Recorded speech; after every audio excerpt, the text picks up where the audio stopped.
Di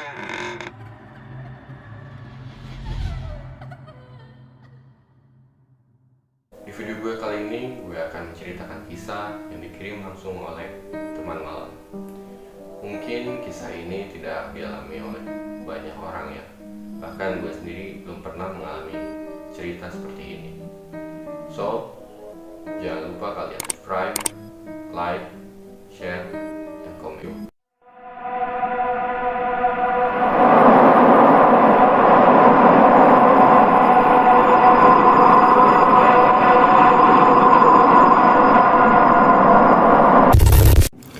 Hari ini adalah hari ulang tahun istriku yang ke-40 tahun. Seperti biasa, dia selalu menyiapkan sarapan untukku. Sebuah roti panggang dengan olesan krim mentega di atasnya. Sambil menikmati hidangan, aku selalu menyempatkan waktu berbicara dengan anak-anak. Adam yang selalu sibuk dengan HP-nya, dan Emily yang harus membantu ibunya untuk menyuapi Clara, anak bungsuku. Tak lama aku pun berangkat. Adam, Emily, Clara, Papa pergi dulu ya. Seperti biasa aku mencium kening mereka. Lalu aku menghampiri istriku. Aku pergi dulu ya, sambil kucium kening istriku. Ketika itu Adam langsung pergi dan berkata, "Ah, sudahlah. Aku sudah biasa dengan tingkah laku Adam." Aku pun pergi bekerja menggunakan motor tua. Ya, si Vespa kesayanganku. Biasanya aku berangkat menggunakan mobil. Tapi mobil itu sekarang sedang di bengkel. Aku benar-benar tak ingat kenapa mobil itu bisa di bengkel. Emily bilang sih, bemper depan dan kacanya rusak. Tapi ya sudahlah. Akhirnya aku sudah sampai di kantor. Dan seperti biasa, aku selalu menyapa Jono satpam kantorku. "Pagi John." "Pagi Pak." "Wah, kayaknya Bapak udah sehatan nih." "Lah, emang kan saya tiap hari selalu sehat John." Sambil tertawa, aku pun berjalan masuk ke dalam ruanganku. Sampai di sana aku terkejut. Karena ruanganku penuh dengan bingkisan makanan seperti parcel gitu. Pagi-pagi udah dapat rezeki nomplok nih. Namun aneh, di situ tertulis untuk istriku. Ya sudahlah. Aku pun mulai bekerja. Waktu menunjukkan pukul 12 siang dan waktunya untuk istirahat. Di sela-sela istirahat, aku mencoba menelpon istriku. Kok nggak diangkat-angkat sih? Bikin khawatir aja. Aku pun menelpon Emily. "Halo Emily." Halo Pak, kenapa? "Mama kemana sih? Ditelepon kok nggak diangkat?" Mama "Mama di mana Emily?" Mama sedang tidur. Oh, syukur deh. Emily, hari ini Papa pulang lebih awal ya. Papa hati-hati di jalan ya. Aku merasa lega, ternyata istriku baik-baik saja. Waktu istirahatku beres. Aku pun pergi ke ruangan yang ada di pojok untuk mengambil berkas kerjaan. Tiba-tiba aku bertemu dengan Jeremy. Mi, ngapain lu?" Jeremy adalah adik istriku. Kak, biasa mau ngambil berkas. Lu sendiri mau ngapain?" "Ini mau ngambil berkas buat besok, biar bisa gue kerjain sekarang. Soalnya gue cepet-cepet buat pulang ke rumah nih." "Lah, tumben. Emily ulang tahun ya?" "Ade durhaka loh. Sama kakak sendiri lupa hari ulang tahunnya. Pokoknya lu datang hari ini ya." "Iya Kak." Aku pun langsung pergi ke ruanganku dan menyelesaikan pekerjaan ini. Alarm HP-ku berbunyi dan menunjukkan pukul 4:30 sore. Itu berarti waktunya aku pulang. Aku pun langsung pulang. Aku benar-benar menantikan momen indah ini dan tak siap untuk pulang. Sepanjang jalan aku memikirkan hadiah apa yang cocok untuk dia ya. Tidak lama aku berhenti di samping toko bunga. Rasanya aneh. Sepertinya aku pernah mengunjungi toko ini. Mungkin ini hanya perasaanku saja. Aku melangkah masuk ke dalam toko dan memilih beberapa bunga. Dari jauh, seorang perempuan menghampiriku dan memberikan bunga melati berwarna putih. Dia pun langsung pergi meninggalkanku tanpa sepatah kata pun. Ya, aku pun pergi ke kasir dan membayarnya. Dari luar aku mendengar suara keributan dan aku langsung bertanya kepada kasir, "Itu ada apa ya, Pak?" "Oh, itu biasa ada kecelakaan motor." "Emangnya sering ya kecelakaan di situ?" "Seingat saya sih 5 tahun yang lalu pernah terjadi kecelakaan juga, Pak." "Oh, ya sudah, Pak. Ini uangnya, Pak." Aku pun bergegas pergi dan kembali memacu Vespa tua ini. Akhirnya aku sampai tepat waktu. Aku langsung menyuruh Emily mempersiapkan kejutan untuk istriku. Karena istriku masih tidur, akhirnya aku dan Emily memasak. Sambil memasak, aku sambil bersenandung ala istriku. Tapi nampaknya Emily gelisah. Mungkin saja dia mengkhawatirkan kakaknya Adam. Malam pun tiba, dan Emily masih terus kelihatan gelisah. Ya, tak henti-hentinya dia bergumam Adam. Aku tidak mengkhawatirkan Emily, karena itu wajar saja seorang adik yang cemas dengan kakaknya. Aku pun memanggil bunda dan menghampirinya.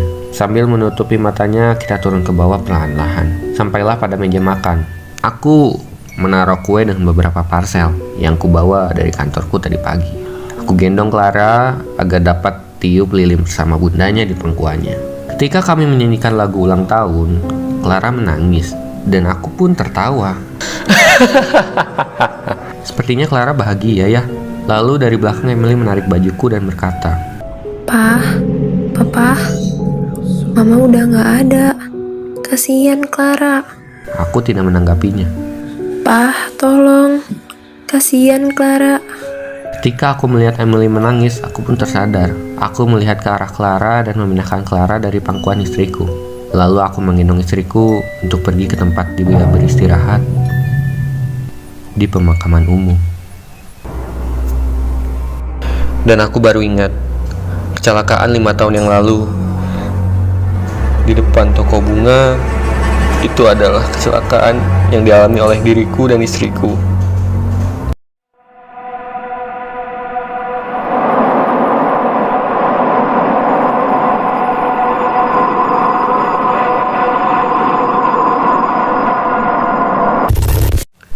Malam itu aku pergi dengan temanku untuk reunian di salah satu hotel yang tak jauh dari kampus. Kami rombongan sih. Aku dengan Farhan, Dio dengan Danang, dan Arif dengan Budi. Kami pun berangkat dari kosanku yang cukup jauh dari kampus. Di tengah-tengah perjalanan aku ngobrol sama Farhan. "Han, gimana lu sama Sasa?" "Ya gitu deh Kang, tarik ulur." "Ya elah, masa lu kalah sih sama cewek?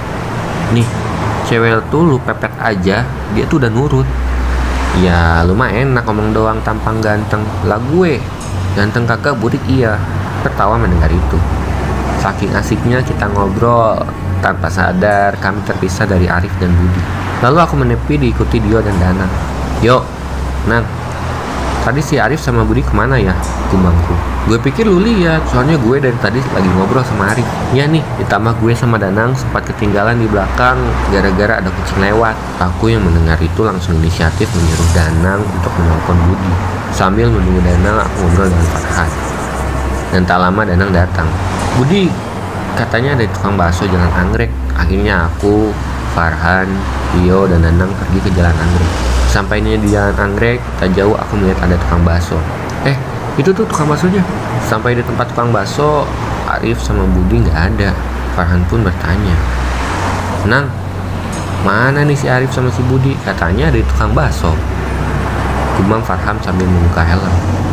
"Oh iya nih, tadi jalan Budi nelpon suruh tunggu aja di tukang bakso. Si Arif sama Budi lagi beli es di depan." Ya, karena Danang orang yang gak pernah bohong, kita percaya aja. Aku, Arif, Danang, dan Dio pun duduk makan bakso. Tapi anehnya, Si tukang bakso hanya terdiam dan langsung menyediakan bakso begitu saja. Ya, tapi kebetulan karena aku lapar sih, langsung saja aku sikat baksonya. Gak lama dari makan bakso, aku khawatir karena Arif dan Budi tak kunjung datang. Akhirnya aku memutuskan untuk menyusul mereka. Kami pun pergi. Di perjalanan tiba-tiba ban depanku kempes. Ah, sial, kenapa kempes segala sih? Dan dari kejauhan aku melihat tambal ban yang masih buka. Itu, di depan ada tambal ban, gumam Tio. Aku dan yang lain pergi ke tambal ban itu. Mang, tambal ya, ban depan. Lagi-lagi tukang tambal ban itu terdiam seperti tukang bakso yang tadi. Ya, sambil menunggu aku bercerita dengan yang lain. Tak lama tukang bakso yang tadi melintas. Mang, mau kemana? Hati-hati Mang, gumam Farhan. Tukang bakso itu hanya tersenyum dengan tatapan yang sinis. Dek, udah beres nih, kata tukang tambal ban. Aku pun membayarnya. Ketika aku membayar uangnya, tukang tambal ban itu tiba-tiba bilang, Dek, nanti kalau lihat tukang bakso di jalan, jangan berhenti ya. Apalagi sampai mampir dan makan bakso di situ. Lantas aku dan Farhan pun bertanya-tanya. Emang kenapa Mang? Kata Farhan. Dulu pernah ada kecelakaan di Jalan Anggrek antara mobil dan motor. Terus motornya hancur, lalu mobilnya nabrak tukang bakso dan kios kecil di sampingnya. Tiba-tiba suasana mencekam. Aku yang tadinya malas ke tempat reunian malah ingin buru-buru sampai duluan. Gak lama teleponku bergetar. Dan nampaknya telepon Farhan juga ikut bergetar. Ternyata dari Budi dan Nanang. Halo Rud, lu di mana? Gue Arif Dio sama Budi udah di hotel nih, kata Budi. Parah lu Han, lama banget. Gue sama yang lain udah di hotel, kata Danang. Seketika gue dan Farhan terkejut lemas dan menengok ke belakang. Kami melihat dua orang pengendara motor yang mukanya rusak dan tukang tambal ban yang matanya sudah tidak ada. Boleh saya minta matamu?